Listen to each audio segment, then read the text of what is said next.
जैसा कि हम जानते हैं, मनुष्य का जन्म परिवार में होता है और यहीं से उसका पालन पोषण प्रारंभ होता है। व्यक्ति परिवार में ही रहकर कुछ न कुछ सीखता रहता है। परिवार में ही उसे अपने रीति रिवाज, परंपराओं, रूढ़ियों इत्यादि की शिक्षा मिलती है। इसके अलावा परिवार के सदस्य ही मनुष्य के विचारों, मूल्यों, जीवन के ढंगों, भावनाओं आदि को विकसित करते हैं और परिवार में ही प्रत्येक बालक या बालिका को उनके माता पिता, भाई बहन, चाचा चाची, मामा मामी, दादा दादी इत्यादि अनेक प्रकार के रिश्तेदारों का पता चलता है और नातेदारी की इसी व्यवस्था को रिश्तेदारी की भी व्यवस्था कहा जाता है। हेलो फ्रेंड्स, आज हम बात करने जा रहे हैं कि नातेदारी की व्यवस्था हमें समाज में किस प्रकार से देखने को मिलती है। यदि आप नहीं जानते कि नातेदारी क्या है तो इसके वीडियो का लिंक मैं डिस्क्रिप्शन में दे रहा हूँ।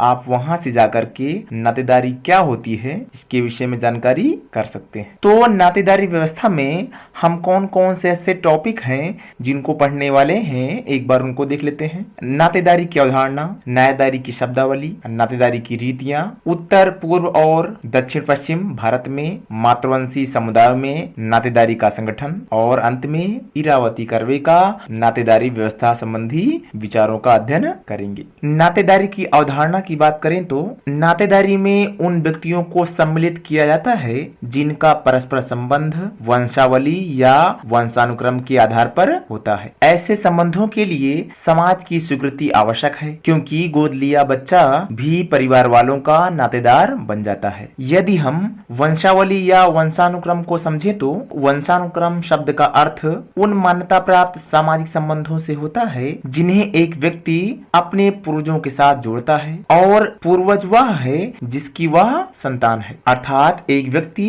अपना वंशानुक्रम अपने पूर्वजों के साथ जोड़ता है। यदि हम वंशानुक्रम नातेदारी के विश्लेषण को समझे तो जो वंश की संपत्ति को एक पीढ़ी से दूसरे पीढ़ी तक धारण करते रहते हैं वह पैतृक नातेदार कहलाते हैं। यदि पिता के बाद उसके पुत्र को संपत्ति मिलती है तो यह पितृवंशी, और यदि माता के बाद उसकी पुत्री को संपत्ति में अधिकार मिलता है तो यह मातृवंशी नातेदार कहलाएंगे। साधारण शब्दों में रिश्ते नाते के आधार पर ही बने मानवीय संबंधों या मनुष्य द्वारा बनाए गए संबंधों की व्यवस्था को ही नातेदारी व्यवस्था कहा जाता है। नातेदारी में बंधन व्यक्ति को एक सूत्र में बांधते हैं। यदि वंश परंपरा के माध्यम से रक्त संबंधी जुड़ते हैं जिन्हें भाई बहन, चाचा, ताऊ, मामा, मौसी इत्यादि की श्रेणी में रखा जाता है, और यदि यही बंधन विवाह के माध्यम से जुड़ते हैं तो उनमें पति, पत्नी, बहनोई, दामाद, जीजा, फूफा, नंदोई, मौसा, भाभी, देवरानी, जेठानी इत्यादि आएंगे। नातेदारी में व्यक्ति को बुलाने या पुकारने के लिए कुछ शब्दावलियों का प्रयोग किया जाता है जिसे मॉर्गन ने दो प्रकार से बतलाया है। पहला, विशिष्ट नातेदारी शब्दावली। इस प्रकार की शब्दावली में हम संबंधियों को पुकारने के लिए अलग अलग या पृथक शब्दों का प्रयोग करते हैं। जैसे पिता के छोटे भाई के लिए चाचा, माँ के भाई के लिए मामा, माँ के बहन के पति के लिए मौसा इत्यादि शब्दावलियों का प्रयोग किया जाता है। दूसरा, वर्गीकृत नातेदारी शब्दावली। मॉर्गन का कहना है कि इसमें अनेक नातेदारों को एक ही श्रेणी में रख दिया जाता है और सबको पुकारने के लिए एक ही नाम से संबोधन किया जाता है। इसे एक उदाहरण के रूप में समझे तो अंग्रेजी के शब्द में अंकल शब्द का प्रयोग पिता के छोटे भाई अर्थात चाचा और पिता के बड़े भाई अर्थात ताऊ, माँ के बहन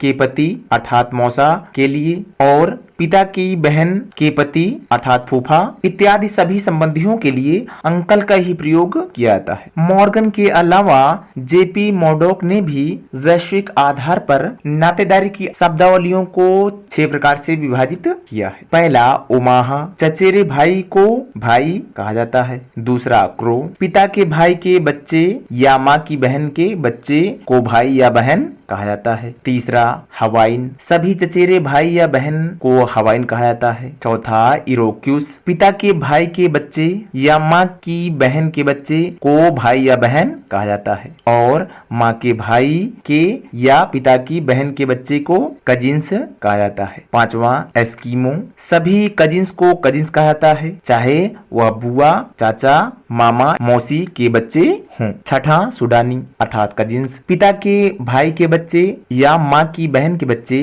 को अलग अलग शब्दों में बुलाया जाता है। नातेदारी के नियामक व्यवहार या रीतियों की बात करें तो नातेदारी व्यवस्था के अंतर्गत व्यक्ति अनेक प्रकार के व्यवहार के प्रतिमानों का समावेश करता है। एक व्यक्ति का किसी न किसी व्यक्ति से एक विशेष संबंध होता है और यह संबंध जितना अधिक घनिष्ठ होगा उसी अनुसार उसका व्यवहार भी पाया जाता है, जिन्हें विशिष्ट व्यवहार भी कहा जाता है। एक व्यक्ति का सभी व्यक्तियों के साथ समान व्यवहार का प्रतिमान नहीं हो सकता, जैसा माता और पुत्री या भाई बहन का होगा, और इसी को हम नातेदारी की रीतियां भी कहते हैं। नातेदारी की रीतियों में पहला परिहार या विमुखता। नातेदारी में कुछ ऐसे रिश्ते मौजूद होते हैं जो दो व्यक्तियों के बीच एक निश्चित संबंध को स्थापित करते हैं, और ये रिश्ते हमें इस बात का भी निर्देश देते हैं कि वह व्यक्ति एक दूसरे से दूर ही रहें और किसी भी पारस्परिक अंतःक्रिया में आमने सामने मौजूद रहते हुए भी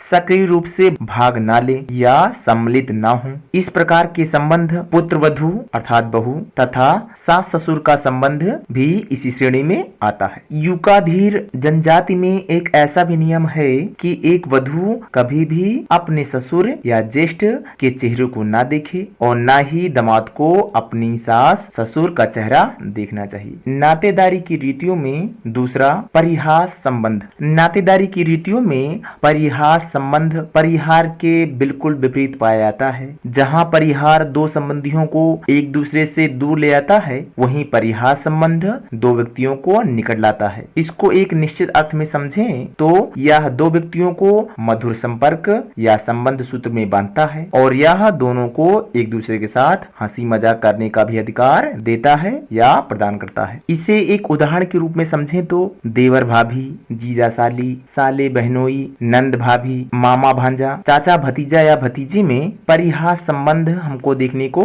मिलता है। नातेदारी की रीतियों में तीसरा माध्यमिक संबोधन। इस रीत को माध्यमिक संबोधन इसलिए कहा जाता है क्योंकि इस रीत के अनुसार एक संबंधी को संबोधन या बुलाने के लिए दूसरे व्यक्ति को माध्यम बनाया जाता है, क्योंकि उस संबंधी को उसके नाम से पुकारना या बुलाना वर्जित माना जाता है। इसे उदाहरण के रूप में समझें तो भारतीय समाज में पत्नी अपने पति का नाम न लेकर अपने पुत्र के नाम से अपने पति को बुलाती हैं, जिन्हें माध्यमिक संबोधन कहा जाता है। नातेदारी की रीतियों या नियामक व्यवहार में चौथा मातुले। इस प्रकार की प्रथा हमें मात्र सत्तात्मक परिवारों में देखने को मिलती है, जहाँ पर मामा अपने भांजे भांजियों के जीवन में प्रमुख स्थान रखता है। पिता से अधिक मामा का दायित्व होता है। संपत्ति मामा से भांजे को हस्तांतरित होता है, अर्थात भांजा मामा का वंश मनाता है और मामा की ऐसी सत्ता को मातुल सत्तात्मक कहा जाएगा। नातेदारी की रीतियों में पांचवा पितृश्वस्त्र या पितृश्वसा। जिस प्रकार मातुले प्रथा में माता के भाई का विशेषाधिकार होता है, ठीक उसी प्रकार से पितृश्वस्त्र प्रथा में पिता की बहन या बुआ का महत्व अधिक होता है। डॉक्टर रिवर्स का मानना है कि वैक्सद्वीप में इस प्रथा का प्रचलन पाया जाता है और वहाँ बालक माँ से अधिक बुआ की संपत्ति पर अधिकार होता है। भारत में टोडा जनजाति में बच्चे का नामकरण बुआ करती है और कुछ जनजातियों में दाह संस्कार का अधिकार बुआ को ही प्राप्त होता है। नातेदारी के नियामक व्यवहार या रीतियों में छठवां सह प्रसविता या हकारी। इस प्रथा का संबंध स्त्रियों के प्रसव काल से है। इस प्रथा में स्त्री के पति के लिए यह आवश्यक हो जाता है कि जब कभी भी उसकी पत्नी को बच्चा होने वाला हो तो वह भी उन सब कष्टों का अनुभव करे या फिर बहुत कुछ वैसा ही व्यवहार करे और दिन गुजारे जैसा कि प्रसवा या वह स्त्री कर रही है। ऐसी स्थिति में पति को भी स्त्री के अनुसार उसी प्रकार का व्यवहार करना व जीवन जीना पड़ता है। कुछ विद्वानों का कथन है कि जनजातियों में इससे नुकसान पहुंचने का डर अधिक होता है, इसलिए माता व पिता दोनों पर ही अनेक प्रतिबंध लगाकर उन दोनों की जादू टोने से तब तक रक्षा करते हैं जब तक बच्चा सकुशल पैदा न हो जाए। भारत में नातेदारी के संगठन की बात करें तो भारत में मातृवंशीय समुदाय सिर्फ उत्तर पूर्वी और दक्षिण क्षेत्रों में दिखाई देता है। दक्षिण भारत में केरल, कर्नाटक, तमिलनाडु और कुछ हिस्सों में केंद्र शासित प्रदेश में पाया जाता है। इन समूहों को अलग अलग रूपों में समझे तो पहला, उत्तर पूर्व भारत में मातृवंशीय समूह। भारत के उत्तर पूर्व क्षेत्र में खासकर मेघालय और असम के राज्यों में गारो और खासी जनजातियों द्वारा मातृवंशीय का प्रतिनिधित्व किया जाता है। गारो जनजाति की बात करें तो गारो जनजातियों में मातृवंश परंपरा का पुत्रियों द्वारा स्थापित घर बार की व्यवस्था से पता चलता है और यहाँ पर ये गृहस्थियां मूल गृहस्थी से बनती हैं और गारो जनजाति की हर मूल गृहस्थी में स्त्री और उसकी पुत्री तथा दामाद होते हैं और पुत्री को उसमें सम्मिलित कर मूल गृहस्थी में रखा जाता है। इस पुत्री के पति को गृहस्थी अर्थात प्रबंधक के अधिकार और कर्तव्य के उत्तराधिकार मिलते हैं और पुत्री को उत्तराधिकार में संपत्ति मिलती है। गारो जनजातियों में नातेदारी इकाइयों को मरक और संगमा कहते हैं। इन दोनों इकाइयों में अंतर्विवाह नहीं होते। खासी जनजाति की बात करें तो खासी जनजाति भी मातृवंशीय जनजाति है और ये जनजाति मेघालय की पहाड़ियों में रहती है। इस जनजाति के लोग वंशक्रम का निर्धारण मातृवंश परंपरा से करते हैं अर्थात वे माँ के माध्यम से अपने वंश का पता लगाते हैं। विरासत और उत्तराधिकार भी माँ के माध्यम से होता है। खासी जनजाति में विवाह के नियमों में मातृवंशीय ममेरे भाई बहनों के बीच विवाह संबंध स्वीकार होता है। खासी जनजाति के लोगों का मानना है कि एक कुल के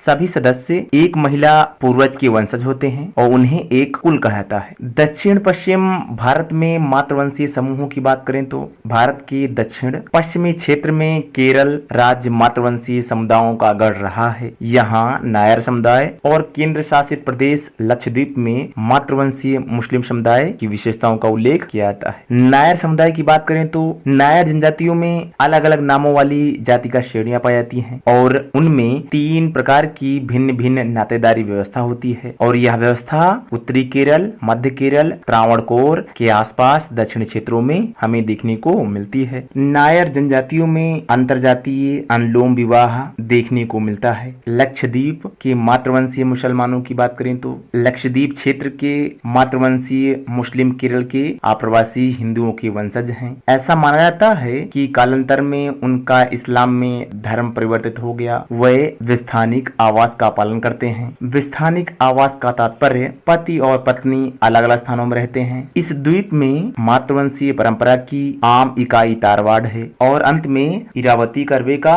नातेदारी व्यवस्था पर विचार। इरावती कर्वे ने अपनी पुस्तक किनशिप ऑर्गेनाइजेशन इन इंडिया जो कि सन 1953 ईस्वी में प्रकाशित हुई थी में भारत को 4 क्षेत्रों में बांटकर उनका तुलनात्मक अध्ययन किया और इन्होंने यह विचार दिया कि हिंदू समाज जाति व्यवस्था के साथ साथ नातेदारी व्यवस्था पर भी केंद्रित थे। इरावती कर्वे द्वारा किए गए कई कार्यों और उनके अध्ययन में महिलाओं की स्थितियों को शामिल किया गया है। इरावती कर्वे के अनुसार सभी जातियों में अतिथि सत्कार केवल सगे संबंधियों के लिए होता था, लेकिन विवाह के दौरान कृषकों और पेशेवरों द्वारा लगभग पूरे गांव को भोजन कराया जाता था। हालांकि ये गतिविधि या क्रियाएं सभी तरह से दलितों और अन्य पिछड़ी जातियों के बीच रिश्तेदारी और जातियों तक ही सीमित थी। वहीं ग्रामीण समुदाय में कई ऐसे काम होते हैं जिससे लोगों की मदद लेनी पड़ती है, लेकिन ये सहायता भी रिश्तेदारी और जाति के लोगों तक ही सीमित थी क्योंकि जाति के बाहर मदद मिलने के बहुत कम मौके होते थे।